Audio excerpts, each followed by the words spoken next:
Hello people, hope you guys are doing well. So in this video, we are going to cover the very first chapter of Unit 2. So what we are going to do in this video, we are going to revise. I have already made the video of explanation of this chapter, right? मैंने दो part बनाया है, part 1, part 2, and that was the first video which was uploaded in for class 11 mass media. तो अभी मैं फिर से revision करा रही हूँ जिससे कि एक single video without any part 1, part 2, एक single video में ये chapter complete करूँ. Yes, I won't be able to explain it in detail, but if you want to know it in detail, there is link in the description box. You can go and check out those links as well. Those videos as well. But now after watching this video, because in video you will get an idea that how this chapter is going to from how the questions are going to come from this chapter, you'll get an idea. Okay, so let's just get started with this chapter, understanding cinema. So in this chapter we are only going to understand cinema, and the unit 2 का जो basically evolution of media में focus कर रहा है कि how it was evolving. ठीक है, तो how many chapters are there? There are 6 chapters, but these are very basic chapter. The chapters are very basic. You don't have to think so much while writing the answers. If you have read this chapter before, if you have watched my videos, if you have gone to the description box and tried to solve those questions, because I always give all the important questions in the description box related to that chapter. So after watching this video, you're going to check the description box questions as well. But even if you have watched just my videos, you're going to make up your answers in your words, and you can write it. You're going to get maybe not the full marks, but you are going to get marks, right? Mass media is a subject where you can score really good percentage, right? तो first चीज़ जो bold में लिखा गया है वो क्या है? Film as a medium and an art. ठीक है, as different from other arts and media. ठीक है, now what is media? Media is basically मतलब मीडियम सिंगुलर होता है, जब प्लूरल के बारे में बात करें तो वो मीडिया हो जाता है. ठीक है, ये बेसिक सा चीज़ था. अब यहाँ पे ना पूछ सकते हैं, ये पूरे पैराग्राफ में इसको थोड़ा सा एक्सप्लेन किया गया है, ये लाइन को थोड़ा सा एग्जैचुरेट किया गया है.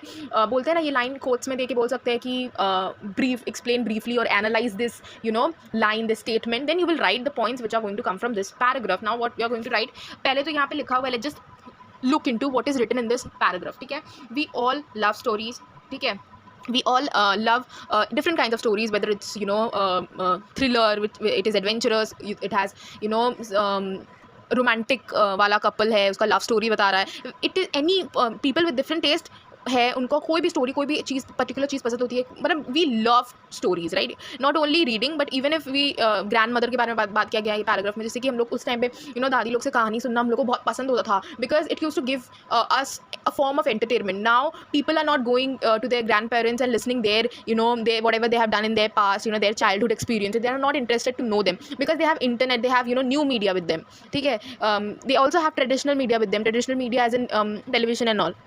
So they are so much engaged with technology, they are not actually interested to spend time with their family members. तो वही चीज़ है कि पुराने, even if you are watching, you will be able to relate कि ये line बहुत बोला जाता है कि स्टोरीज, मतलब दिमाग में, मेरे को तो दिमाग में अपना फेवरेट बुक का तो आता ही है इमेजिनेशन दिमाग में, बट ऑल्सो ग्रैंड मदर का याद आता है. तो because they are the ones who always use to share their childhood experiences in form of stories. They use to read, they have also read few stories before, related to spiritual world, related to religion or something like that, and they used to share it with us, right? So it used to become a form of entertainment, right? So that is what it is written in this paragraph. It says that we all love to tell them, even not here reading it. We always, there are some people in there in our friends group or someone we know is a very good storyteller.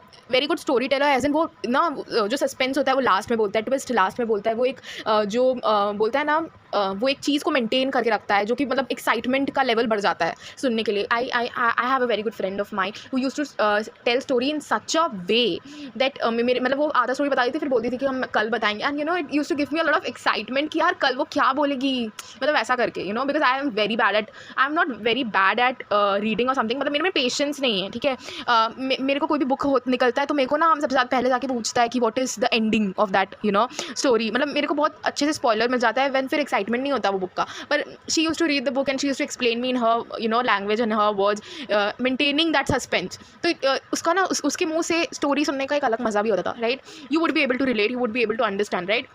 So we also sometimes love to tell also, as well as listen to them, not apart from reading. ठीक है, we love stories that appeal to us in various moods as in बहुत, मतलब एक story जिसमें हमेशा adventure है, हमेशा thriller है, अच्छा नहीं लगेगा. बीच में थोड़ा सा रोमांटिक का कुछ चीज़ है, कुछ थोड़ा सा मिस्ट्री है, कुछ थोड़ा सा स्कैरी चीज़ है, कुछ कुछ फैक्ट्स हैं अंदर में जो मतलब वो इंटरेस्टिंग फैक्ट ला रहा है उसके अंदर. तो it becomes more amazing and it becomes like a person का जो इंटरेस्टिंग लेवल होता है ना, वो बहुत बढ़ जाता है. तो फिर वो इंसान 1-2 पेज पढ़ के बुक मार्क लगा के छोड़ नहीं देता, वो कंटिन्यू करते रहता है जब तक उसको नींद ना आ जाए, right? So we have changed and become so different from our ancestors in many ways, but in one respect, ठीक है, we are no different from them, ठीक है. They love stories as much we do.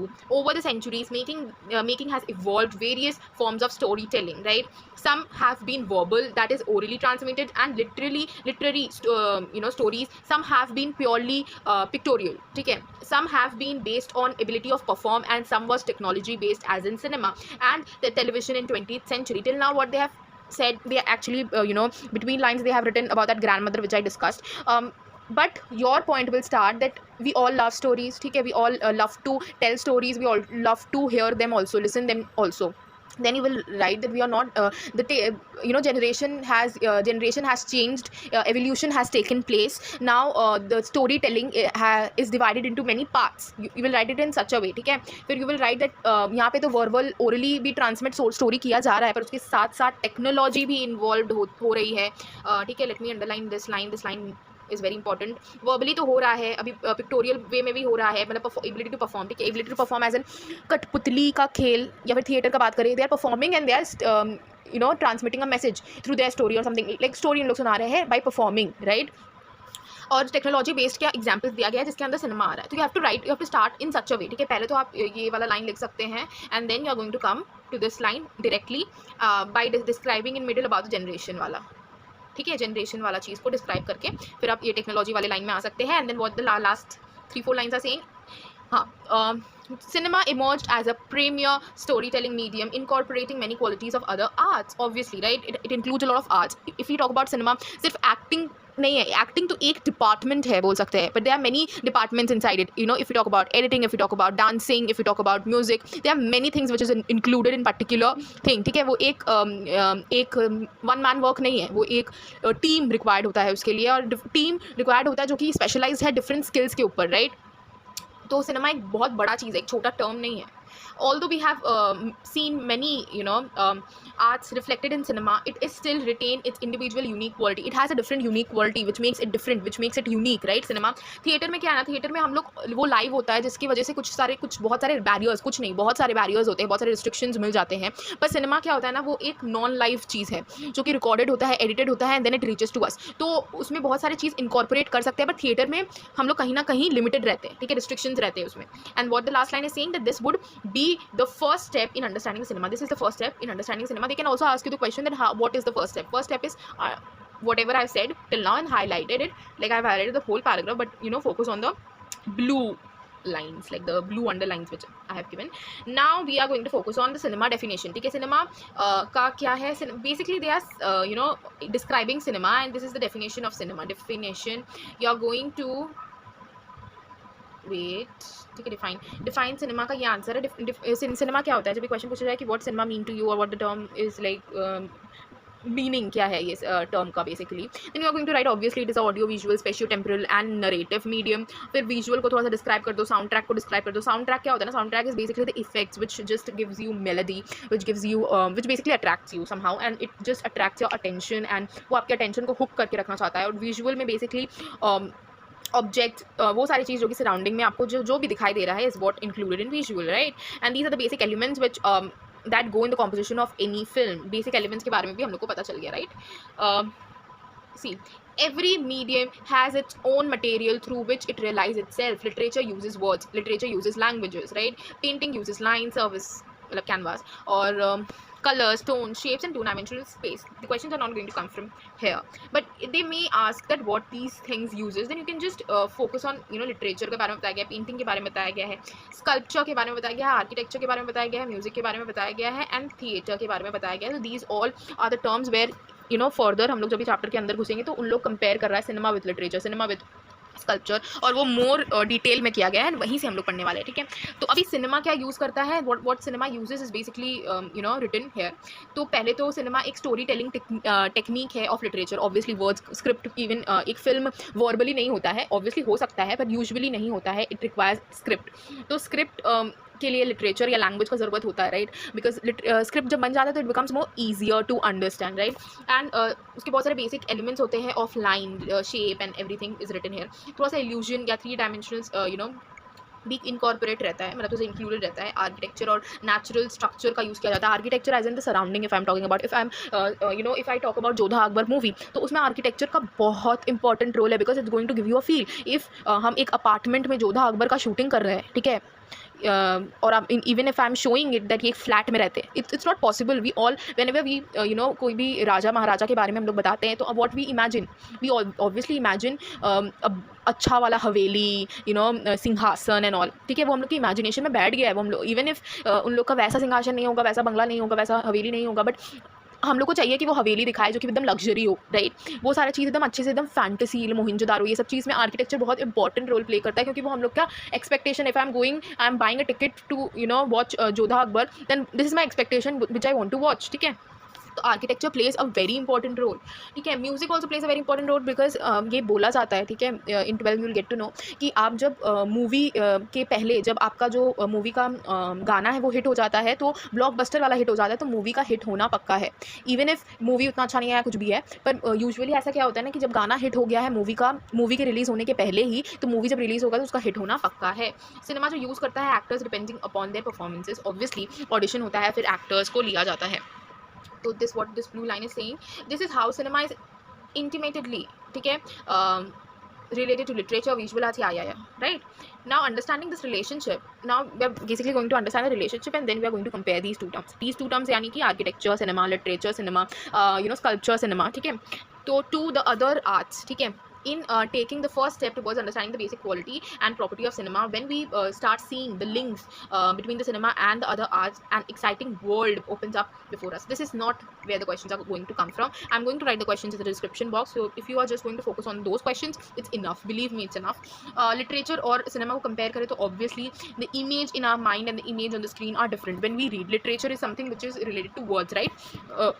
Just imagine you're reading a word and they are telling you to imagine maybe suppose एक राजा को imagine करने जा रहा है, वो जोधा अकबर का बुक है बेसिकली, ठीक है, समझ लो जोधा अकबर का बुक है, आपको इमेजिन करने बोल रहा है कि आप जोधा अकबर का मूवी रिलीज़ नहीं हुआ है, ठीक है, जोधा अकबर का मूवी रिलीज़ नहीं हुआ है, आप फर्स्ट जोधा अकबर का बुक देख रहे हो, ठीक है, बुक पढ़ रहे हो, उसमें आपको जानना है जोधा अकबर की केमिस्ट्री के बारे में, जोधा अकबर के रोमांटिक का जो लव स्टोरी है जो कि मूवी में दिखाया गया था, वही बेसिक सा चीज़ बुक में लिख के बताया गया है, मूवी अभी तक बना नहीं है, जस्ट इमेजिन दैट। तो आप ऑब्वियसली जब जोधा के बारे में बताया जा रहा है, तो आप कोई आप ज़रूरी नहीं है कि आप ऐश्वर्या राय को ही इमेजिन करोगे, आप कोई आप टीवी सीरियल की जोधा को भी आप इमेजिन कर सकते हो।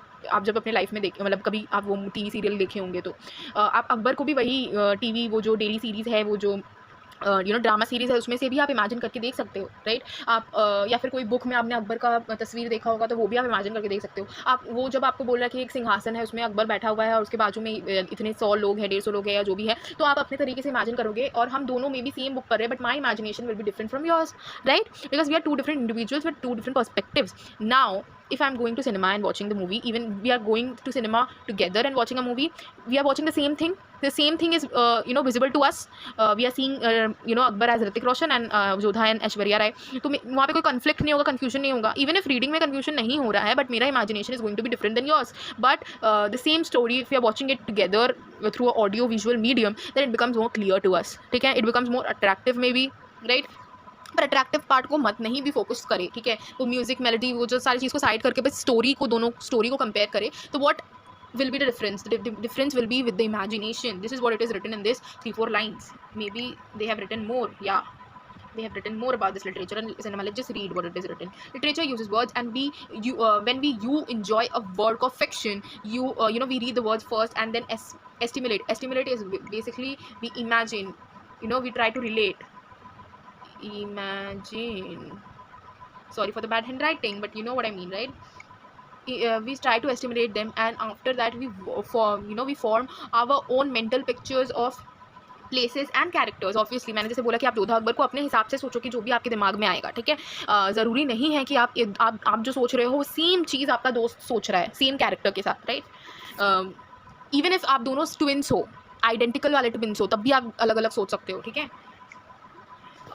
These images are not same for all of us, ठीक है, although we read the same words, but my imagination is going to be different than yours, ठीक है, because we are two different individuals, we have two different minds, we have two different perspectives, whatever, ठीक है, we are two different people, right?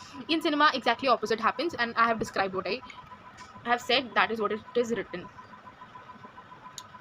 पोष की रात क्या है? It's activity which is given, right? Let's just come to Charulata.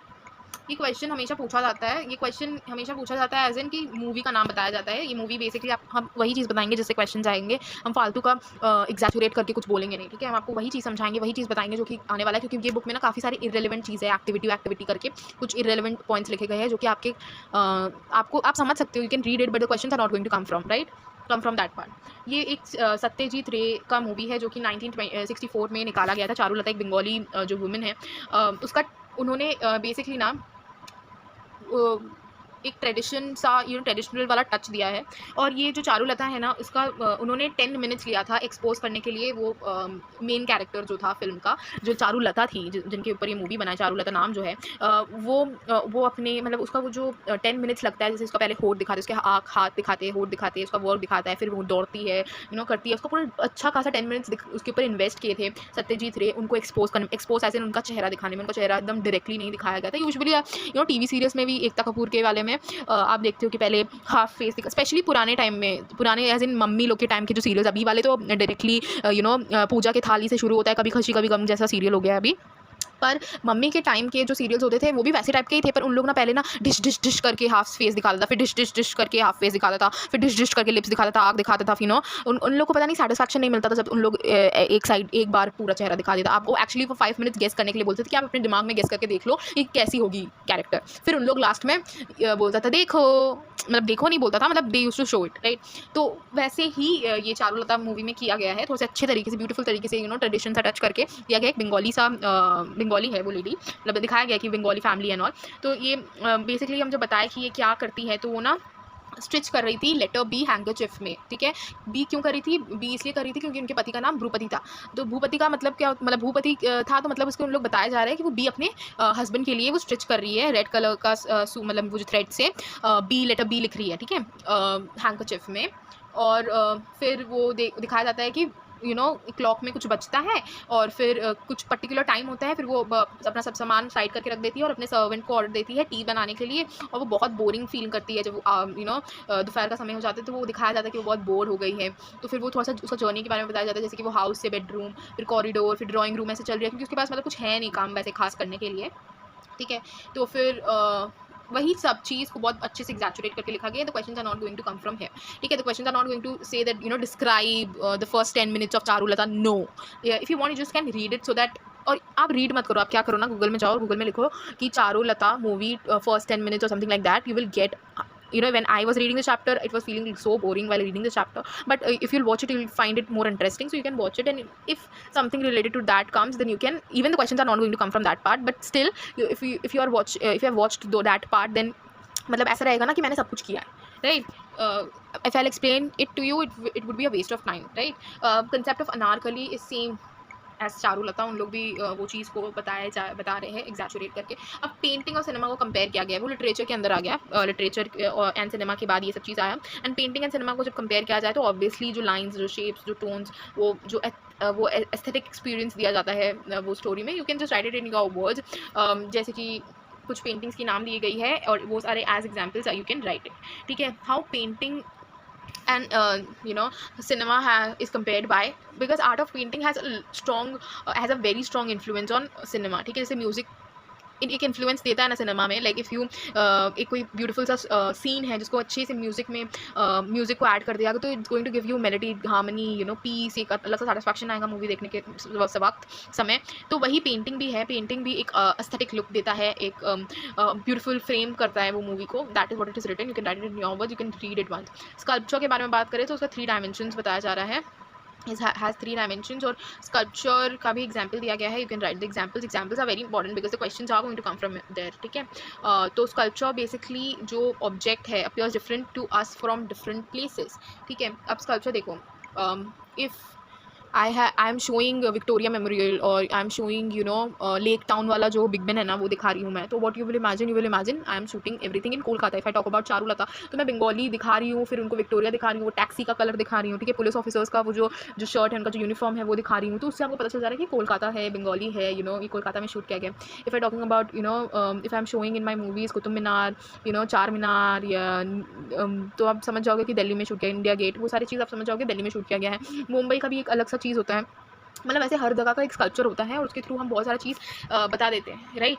Even आप कोलकाता हम shoot करके दिखा रहे हैं तो फिर यूजुअली आपके दिमाग में बंगाली फैमिली, ऐसा नहीं है कि कोलकाता में हर इंसान, हर व्यक्ति बंगाली होता है, कुछ बंगाली नहीं भी हो सकते, पर हम कोलकाता दिखा रहे हैं तो यूजुअली आपके दिमाग में क्या आएगा, बंगाली फैमिली का स्टोरी है, राइट. इवन इफ हम उनको मतलब उनका साड़ी पहनने का तरीका भी दिखा रहे तो यू कैन इमेजिन दैट वो बंगाली है. पर वो स्कल्पचर में नहीं आता, स्कल्पचर में वो सारी चीज़ आती है, विक्टोरिया, हावड़ा ब्रिज. आर्किटेक्चर क्या होता है? Architecture is basically, wait, what it is? Architecture, acha, whatever I said was for architecture. Let me read the sculpture part for you, ठीक है.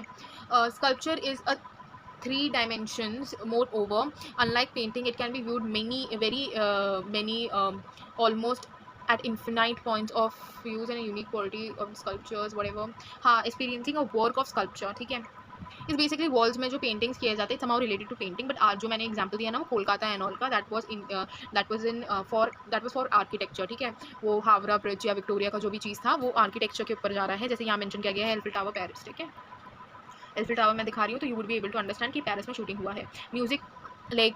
म्यूज़िक को मेरे को समझाने का कोई ज़रूरत नहीं है, you all know, you can write it in your words, right.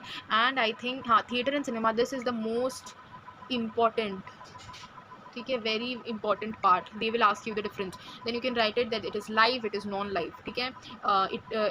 It is live communication, it is non-live communication. The quality varies each time and it is fixed. The quality of the performance is fixed, ठीक है. The actors का जो size होता है वो reality रहता है, but cinema में usually larger than life image रहता है. जो एक्टर का प्रेजेंस होता है is defining the feature of art of theatre, but the process of editing it brings together the various elements, ठीक है. तो people also know that editing is done. ये टेक्नोलॉजी इज़ असेंशियल, बट यहाँ technology can be useful but it is not necessary, ठीक है. तो you can write it and this difference is going to come, ठीक है. I am telling you it's going to come and the chapter ends here. So whatever I have underlined while discussing, while explaining, is the important paragraphs, important lines, and believe me, I have all the important questions which are there in the description box. Usually the question comes from there only, so those questions are enough. Try to solve those questions, make a separate copy for mass media class 11 and write this chapter nicely with bold letters, bold में लिख लो अच्छे से. और फिर questions लिखो, questions मत लिखो, question लिखो फिर आंसर लिखो, क्वेश्चन लिखो फिर आंसर लिखो. That would be much better. Now I won't say कि क्वेश्चन ब्लैक में लिखो एंड आंसर ब्लू में लिखो. It's totally up to you, but it should be written nicely with a good handwriting, so that if you read it will not मतलब एक अच्छा सा impression आएगा, मतलब आपको बोरिंग फील नहीं होगा और आपको मतलब आप यॉन नहीं करोगे रीड करते समय वो answers. These questions are really very important and this is I am saying it through my experience, ठीक है. From my experience I am saying it.